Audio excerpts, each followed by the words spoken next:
Answer வணக்கம். இப்போது பார்த்தீங்கன்னா என்டிஏ கூட்டணி மற்றும் காங்கிரஸ் கட்சி கூட்டணி இடையே கடும் போட்டி நிலவி வருகிறது.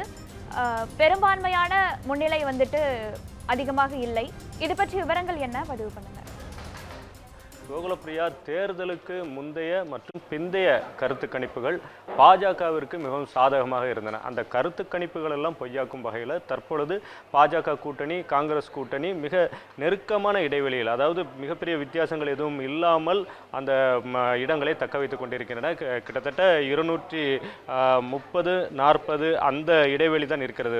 பாஜக பொறுத்த வரைக்கும் ஒரு 250 அந்த முன்னிலையில் இருந்தாங்கன்னா காங்கிரஸ் 220 கிட்ட நெருங்கி வந்துகிட்டு இருக்காங்க. இந்த போட்டி, கடும் போட்டியானது இதர கட்சிகள் வெற்றி பெறக்கூடிய இதர கட்சிகளுக்கு அதிக முக்கியத்துவம் தரக்கூடியதாக இருக்குது. குறிப்பாக இந்த காலையிலேருந்தே நம்ம நியூஸ் 7 தமிழில் அந்த நிலவரங்களை தொடர்ந்து வழங்கிக்கிட்டு இருக்கிறோம். இங்கே நம்ம ஸ்டுடியோவில் எல்லாரும் ஒர்க் பண்ணிட்டு இருக்காங்க. இங்கே நம்ம ஊழியர்கள்லாம் பரபரப்பாக இயங்கி கொண்டு இருக்காங்க. நிர்வாக ஆசிரியர் இங்கே இருக்கிறாரு. அவர்கிட்ட இந்த தேசிய நிலவரம், இந்த கூட்டணி கட்சிகளுக்கு இடையேயான வித்தியாசங்கள், இருபெரும் கூட்டணி கட்சிகள் எப்படி நெக் டு நெக் வந்துட்டு இருக்காங்க அப்படிங்கிற தொடர்பாகலாம் கேட்கலாம். சார் வணக்கம். இப்போ இன்னைக்கு நம்ம ஃபுல்லாக தேர்தல் நிலவரங்களை தொடர்ந்து துல்லியமாக பதிவு பண்ணிட்டு இருக்கிறோம். நேற்றைக்கு இதற்கு முன்னாடியெல்லாம் தேர்தலுக்கு முந்தைய கருத்து கணிப்புகள் பாஜகவுக்கு சாதகமாக இருந்துச்சு. ஆனால் இப்போ இருக்கக்கூடிய நிலவரம் என்ன சொல்லுது? இல்லை, இப்போ நீங்கள் உங்களோட இன்ட்ரோவில் சொன்ன மாதிரி இப்போது நம்ம சோர்சஸ் சார்ந்து நம்ம பேசிகிட்டு இருக்கோம். பட் அஃபீஷியலாகவே பார்த்தீங்கன்னா எலெக்ஷன் கமிஷன் வெப்சைட்ஸ் லீடிங் கொடுத்துருக்காங்க. அதில் பிஜேபி 237 லீடிங்கில் இருக்கிறாங்க. 1 வெற்றி, ஏற்கனவே அவங்களோட சூரத்தோட வெற்றி வச்சு, ஸோ 238.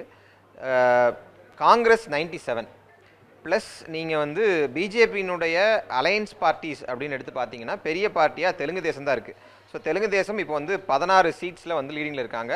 இப்போ நம்ம பேசிட்டு இந்த நேரத்தில் காங்கிரஸோட லீடு பார்த்தீங்கன்னா 98 ஆகிடுது.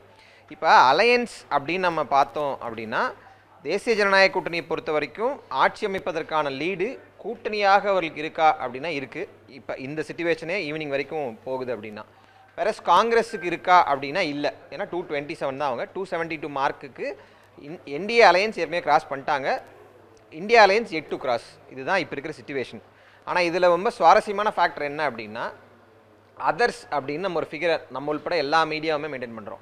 அதில் நிறைய நார்ம்ஸ் சேஞ்ச் ஆகுது. ஃபார் எக்ஸாம்பிள், இப்போ ஆம் ஆத்மியினுடைய அதர்ஸில் பஞ்சாபோட ஆம் ஆத்மி கூட்டணியில் இல்லை, அது அதர்ஸில் கணக்கிடப்படுது. வேறஸ் டெல்லியோட ஆம் ஆத்மி இந்தியா கூட்டணியில் கணக்கிடுறாங்க.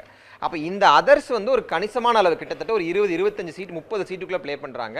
இதில் இன்னும் சுவாரஸ்யமாக என்னென்னா, நார்த் ஈஸ்ட்டில் சிங்கிள் மெம்பர் பார்ட்டிஸ் இருப்பாங்கள்ல, அவங்க தான் ஒரு மேஜர் ரோல் ப்ளே பண்ணுறாங்க. நார்த் ஈஸ்ட்டில் பெரும்பகுதி இந்த 2 பார்ட்டி இல்லாமல் போயிடுது. இந்த 2 பார்ட்டிக்கு நடுவில் மெயின்டைன் பண்ண ஆட்களும் ஒரு முக்கியமான ஒரு கீ ரோலை ப்ளே பண்ணுறாங்க. அப்போ இதே ட்ரெண்டு ஈவினிங் வரைக்கும் போகுதுன்னா எந்த கட்சிக்குமே தனித்த பெரும்பான்மை இருக்காது. கட்டாயம் மத்தியில் கூட்டணி ஆட்சி தான், அதில் எந்த விதமான மாற்றமும் இல்லை. ஸோ எக்ஸிட் போல் சொன்ன ப்ரிடிக்ஷன் பிஜேபி சிங்கிள் பார்ட்டியாகவே 300 அச்சீவ் பண்ணுவாங்க, ஓவராலாக அதுக்கு மேலே போகும் அப்படின்னு சொன்னாங்க. பட் சிங்கிள் பார்ட்டி அச்சீவ் பண்ணுறதுக்கு இன்னும் கிட்டத்தட்ட 40 சீட்ஸ் வேணும். இன்னொரு ட்ரெண்டு கிட்டத்தட்ட லாஸ்ட் ஒரு 1.5-2 ஹவர்ஸாகவே பிஜேபியோட சிங்கிள் நம்பர் 236 அப்படியே நிற்கிது. வேற காங்கிரஸ் 70 அப்படியே 98 நோக்கி போயிட்டு இருக்காங்க. காங்கிரஸோட கூட்டணி கட்சிகள் போயிட்டு இருக்காங்க. இதில் மெயின் ஃபேக்டர் என்னென்னா, பிஜேபி பெரிதும் நம்பிய யூபியில் கிட்டத்தட்ட ஈவனாக ட்ராவல் ஆகுறாங்க. 34, அதாவது இப்போ பார்த்தீங்கன்னா சமாஜ்வாதி 34 இருக்குது. நம்ம இங்கே ஸ்டேட் வைஸே கூட நமக்கு எலெக்ஷன் கமிஷன் வெப்சைட்டில் கொடுத்துருக்காங்க. நம்ம பேசுகிற எல்லாமே இப்போ எலெக்ஷன் கமிஷன் வெப்சைட்னுடைய டேட்டா தான். அதில் யூபி பார்த்தீங்கன்னா கிட்டத்தட்ட BJP 35, Samajwadi 34, Indian national Congress 8, Rashtriya Lokdal 2, Azadi Samaj party 1. அப்போ நீங்கள் கிட்டத்தட்ட 34 + 8, சமாஜ்வாதியோட 34, இந்தியன் நேஷனல் காங்கிரஸ் 8 எடுத்திங்கன்னா பாரதிய ஜனதா கட்சி பெரிதும் நம்பிய யூபியில் அவர்களுக்கு பின்னடைவு தான். அப்போ கிட்டத்தட்ட 42 சீட் இந்தியா அலையன்ஸுக்கு போயிடுச்சு. Where is a very big setback for BJP. So இந்த ட்ரெண்ட் இப்போ கிட்டத்தட்ட நம்ம ஓவராலாக விசாரிக்கும் போது 4லேருந்து ஒரு 5 ரவுண்டு தான் போயிருக்கு. ஸோ இதே ட்ரெண்ட் ஈவினிங் வரைக்கும் கண்டினியூ ஆகும் பட்சத்தில் என்ன விதமான மாற்றம் நடக்கலாம்.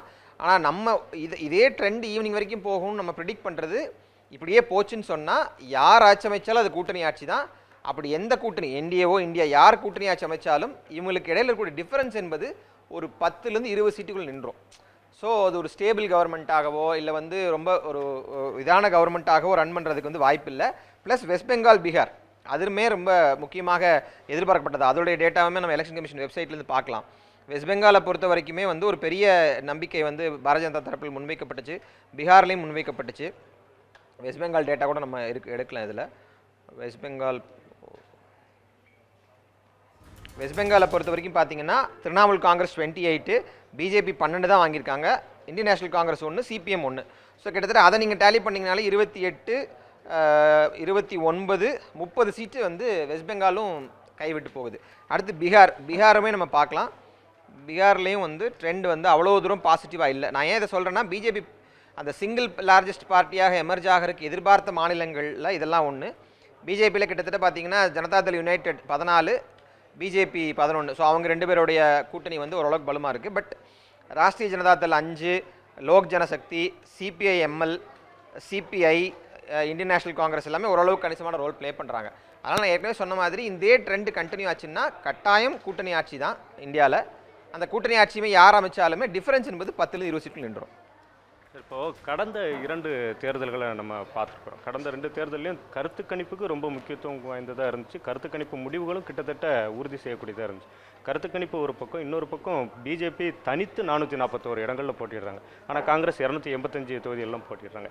இது எல்லாமே வந்து இந்த தேர்தலில் நம்ம எதிர்பார்ப்பை உடைக்கிற மாதிரியான ஒரு ரிசல்ட்டை கொண்டு வருது. நம்மளோட எதிர்பார்ப்பு அப்படிங்கிறத தாண்டி பொலிட்டிக்கல் சினாரியோ எப்படி இருந்துச்சு அப்படின்னா, 2 டேர்ம் கவர்மெண்ட்டு 2014 வர்றாங்க. 2014 ஐக்கிய முற்போக்கு கூட்டணின்னு ஒரு பெரிய நிறைய பார்ட்டிஸ் கொண்ட ஒரு அலையன்ஸை மோடிங்கிற ஒரு ஃபேக்டரை முன்னிலைப்படுத்தி, அந்த பிரதமர் வேட்பாளர் கான்செப்டை முன்னிலைப்படுத்தி முதல் முறையாக அதை உடைக்கிறாங்க. 2019 சேம் வேவ். நீங்கள் 2019 கவுண்டிங் நம்ம இருந்தோம். 2019 கவுண்டிங்கில் கிட்டத்தட்ட 11 மணிக்கெல்லாம் வந்து மோடி தான் பிரதமர் முடிவாயிடுச்சு. 3 மணிக்கெல்லாம் வந்து பார்ட்டிக்கு அரேஞ்ச் பண்ணிட்டாங்க. சாயந்தரம் ஒரு 6-7 மணிக்கெல்லாம் அவருக்கு ஃப்ளவரோட வரவேற்பு கொடுக்குறதுக்கு மோடி, அமித்ஷாக்கு அந்த பிஜேபி ஆஃபீஸில் ஏற்பாடுகள் நடந்து முடிஞ்சிருச்சு. பட் இந்த தடவை அது நடக்கலை. ஏன்னா இந்த தடவை பிஜேபியோட எக்ஸ்பெக்டேஷன் என்ன இருந்துச்சுன்னா, 3rd டைம் எமர்ஜ் ஆகிறோம். அப்போ 3rd டைம் ஒரு சிங்கிள் லார்ஜஸ்ட் பார்ட்டியாக தான் எமர்ஜ் ஆகணும். 2 முறை கன்சிக்யூட்டிவாக இருந்த ஒரு கவர்மெண்ட் வந்து 3வது முறை ஒரு அலையன்ஸை நம்பியோ இல்லை இன்னொரு 10 சீட் 20 சீட் வச்சிருக்கிற சில பொலிட்டிக்கல் பார்ட்டிஸை நம்பியோ கவர்மெண்ட் அமைக்கிறதுன்றது வந்து அவங்களுக்கு சரியானதாக இருக்காது.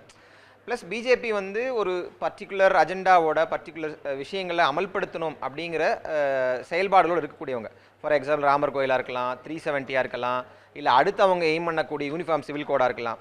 இதுக்கெல்லாம் வந்து ஒரு சிங்கிள் லார்ஜஸ்ட் பார்ட்டி எமர்ஜ் ஆகிறது மட்டும்தான் அவங்களுக்கு பயனளிக்கக்கூடிய ஒன்றாக இருக்கும். இப்போ கிட்டத்தட்ட இது 98 சினாரியோவுக்கு போகுது. 98 வாஜ்பாய் கவர்மெண்ட் முதல் முறை இருக்கும்போது என்ன மாதிரியான ஒரு ஹங் பார்லிமெண்ட்டை நோக்கி போய் டிபெண்டன்சி இன்க்ரீஸ் ஆச்சோ அதை நோக்கி இப்போ பிஜேபி போயிட்டுருக்காங்க அப்படிங்கிறத எர்லி ட்ரெண்டு.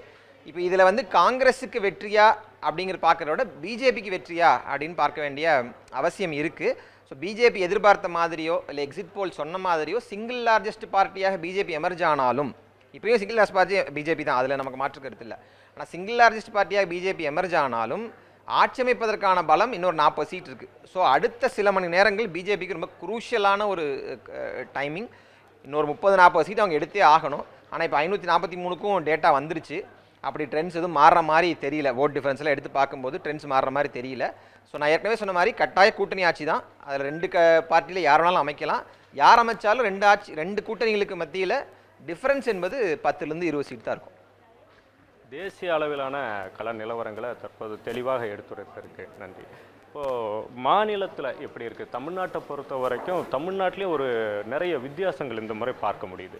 ஏன்னா 10க்கும் மேற்பட்ட இடங்களில் அதிமுக 3வது இடத்திற்கு தள்ளப்பட்டிருக்குது. அதே போல் 10க்கும் மேற்பட்ட இடங்களில் பாஜக 2வது இடத்திற்கு வந்திருக்குது. திமுகவுக்கு அடுத்த இடத்தை பிடித்திருக்கிறது.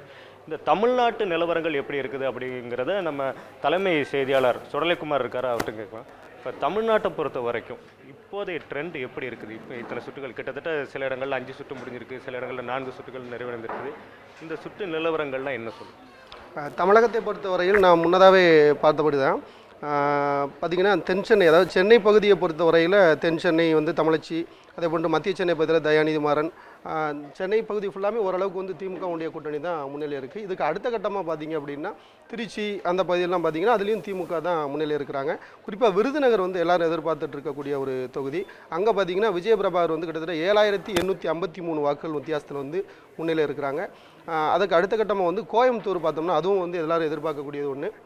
பாரதிய ஜனதா கட்சியுடைய மாநில தலைவர் அங்கே போட்டிக்கிட்டு இருக்கிறாரு. அந்த தொகுதியை பொறுத்தவரை வந்து திமுக தான் தற்போதைய நிலப்படி 53,580 வாக்குகளில் பெற்றிருக்கிறாங்க. பிஜேபியோட வேட்பாளர் அண்ணாமலை வந்து 41,167 வாக்குகள் வாங்கியிருக்கிறாங்க. இதே போன்று ஆமாம் வித்தியாசத்தில் இருக்கிறாங்க. குறிப்பிட்டு சொல்லணும்னா திமுக தான் பெரும்பாலான இடங்களில் தமிழகத்தில் இருக்கிறாங்க. தேமுதிக வந்து விருதுநகரில் முன்னிலையில் இருக்கிறாங்க. அதே போன்று தருமபுரியை பொறுத்த வரைக்கும் வந்து பாமகவுடைய அன்புமணி ராமதாஸ், அவர் அன்புமணியோட மனைவி சௌமியா அன்புமணி தான் வந்து முன்னிலையில் இருக்கிறாங்க. அதே போன்று விளவங்கோடு தொகுதி சட்டமன்ற தொகுதி இடைத்தேர்தல் நடந்துட்டுருக்கு. அங்கேயும் பார்த்தீங்கன்னா காங்கிரஸ் கட்சி தான் முன்னிலையில் இருக்குது. பிஜேபி 2 இடத்துல இருக்குது, அதிமுக 3 இடத்துல இருக்குது. பெரும்பாலான இடத்துல தமிழகத்தில் வந்து நாம் தமிழர் கட்சி வந்து ஒரு வாக்குகள் வந்து சதவீதம் வந்து அதிகரிச்சிருக்கு. ஒரு சில இடங்களில் அதிமுகவை பின்னுக்கு தள்ளி அதுக்கு அதிமுகவுக்கு முன்னாடி வந்து நாம் தமிழர் இருந்திருக்கு. குறிப்பாக திருநெல்வேலியில் பார்த்தீங்கன்னா காங்கிரஸ் வேட்பாளர் ராபர்ட் புருஷ் தான் முன்னிலையில் இருக்கிறாரு. அங்கு பிஜேபி வந்து 2வது இடத்துல இருக்குது. 3வது இடத்துல 17,768 வாக்குகள் பெற்று நாம் தமிழர் வந்து 3வது இடத்துல இருக்கிறாங்க. இப்படி பல இடங்களில் வந்து நாம் தமிழர் வந்து அதிமுக பின்னுக்கு தள்ளி முன்னுக்கு வரக்கூடிய ஒரு சூழலை பார்க்க முடியுது. அதே போன்று பார்த்தீங்கன்னா பாண்டிச்சேரியை பொறுத்த வரைக்கும் அங்கே வந்து காங்கிரஸ் வேட்பாளர் தான் நமச்சிவாயம் தான் முன்னிலையில் இருக்கிறாரு. இதுதான் தமிழகத்தோட தற்போதைய நிலவரமாக பார்க்கப்படுகிறது. தமிழகத்தின் கள நிலவரங்களை தந்ததுக்கு நன்றி. இப்போ இவர் குறிப்பிட்டு சொன்ன மாதிரி தமிழ்நாட்டில் திருநெல்வேலி தொகுதியில் நாம் தமிழர் கட்சி 3வது இடத்திற்கு வந்து அதிமுகவை 4வது இடத்திற்கு தள்ளி இருக்குது. அதே போல் புதுச்சேரியை பார்த்தோம்னாலும் புதுச்சேரியில் நாம் தமிழர் கட்சி காங்கிரஸ் பாஜகவுக்கு அடுத்து 3வது இடத்துக்கு வந்திருக்குது. அதிமுக 4வது இடத்திற்கு தள்ளப்பட்டிருக்குது. தமிழ்நாட்டை பொறுத்த வரைக்கும் பெரும்பாலான தொகுதிகளில் திமுக முன்னிலையில் இருந்தாலும் 2வது இடம் 3வது இடத்திற்கான போட்டி அந்த இடத்தில் ஏற்கனவே இருந்த கட்சிகளின் நிலைமை மாறி இருக்கின்றன. குறிப்பாக சொல்லணும்னா நோட்டாவுக்கு விழுந்த ஓட்டுகளின் எண்ணிக்கை குறைந்திருக்கிறது. இப்படி பல வித்தியாசமான ஒரு தகவல்களும் இந்த தேர்தலில், இந்த நாடாளுமன்ற தேர்தலில் வந்துகிட்டு இருக்காங்க. எதிர்பார்ப்புகள் பலவும் நொறுங்கி இருக்கின்றன. சில தொகுதிகளில் எதிர்பார்த்தது போன்ற நிலவரங்களும் தற்பொழுது நிலவி கொண்டிருக்கிறது. கோகுல்.